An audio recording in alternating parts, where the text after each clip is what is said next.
Luto tayo ng pulutan. Luto tayo ng asado. Ito gumamit lang ako ng bituka ng baboy. Painit lang tayo ng mantika. Tapos gisahin na natin yung ating sibuyas at bawang. Kapag translucent na, sunod na rin natin yung ating paminta, bay leaves, cloves, at star anise. Maglalagay lang tayo ng ilang butil. Hindi dapat masyadong marami. Halu-haluin lang natin yan. Tapos sunod na natin yung ating bituka ng baboy. Gisahin lang natin saglit yan.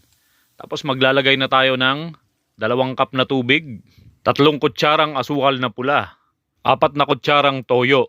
Haluin lang natin saglit yan hanggang sa mag-fully incorporate yung ating mga basic ingredients.